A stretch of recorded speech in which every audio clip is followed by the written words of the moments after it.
Previously, Kess finished setting up the resurrection ritual to try to bring August back from the dead. Isaac, Ren, and Nova all agreed to play a role in the ritual.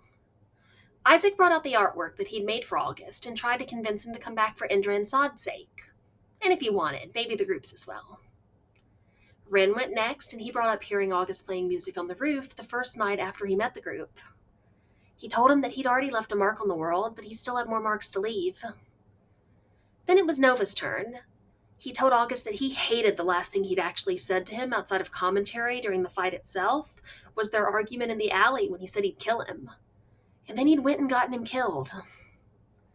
Nova said that he should be used to people dying. He was a soldier. He was supposed to be used to it. But it hurt. And when he looked at August, he'd be glad to set the world on fire to bring him back. His fire was all he'd ever had, and all it had ever done was kill people. He wanted his magic to do something good for once. There was a flash of bright light, and everyone was forced to look away or close their eyes. When it faded a moment later, August's pale skin had lines of bright gold running through it like kintsugi. And then he started to breathe. August was very confused when he woke up a moment later. Ren explained to him that he died, downplaying his own role in the resurrection ritual until the others called him out on it. Nova pointed out that August looked different, and he looked down at his arms in surprise as he realized what Nova was talking about. He poked at the lines in his skin, and it felt almost like a scar. Kess used their prayer beads to cast greater restoration on August to make him a little less exhausted after coming back from the dead.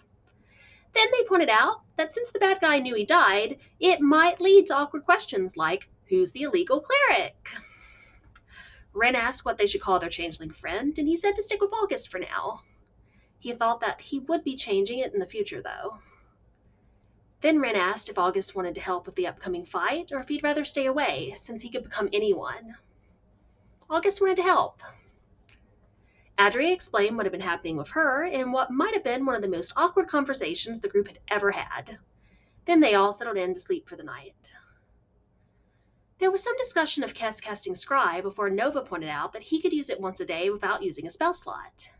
He asked if he should look in on the counselor, but everyone thought as a politician he was probably out in public view after the assassination attempt. Kess realized they hadn't told the half of the group that Orcus the doll was with the Mind Flayers, so they did that. A reluctant Nova used Scry to look in on Orcus. A small, halfling-sized Mind Flayer was playing with Orcus, who'd had tentacles stitched to their face. Nova looked around as best he could, and he got a decent view of the surrounding area as the Scry spell zoomed in. It was a fairly large room, and there were a number of other Mind Flayers about. He also was almost certain the small Mind Flayer playing with Orcus had been a child before they transformed.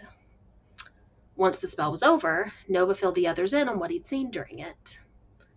The group wondered just how many lithids there were, and Kess offered to try to use magic to ask Weejoss if she could give them any information. They settled in to cast divination, using incense and blood as the sacrifice required. Kess asked Weejoss how many Mind Flayers were on the island, and she showed them a vision showing there were dozens, if not hundreds, of them. Around that point, someone knocked on Indra's door. The group hurried behind the curtain hiding the bed before she opened the door. There was a guard there with a picture of the assassins who'd attacked the day before, and he showed her the pictures before moving on. The picture of August was very basic and clearly significantly off, since his changeling form had only been visible for a few seconds. Nova's picture, on the other hand, was fairly accurate. The group talked about what their plans were, as their options were essentially to evacuate the island, unlikely, or collapse the cavern that the Mind Flayers were in, also unlikely.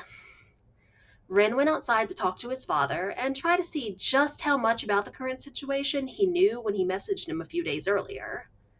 Sod was snacking on some berries, and the bag suddenly burst at the bottom.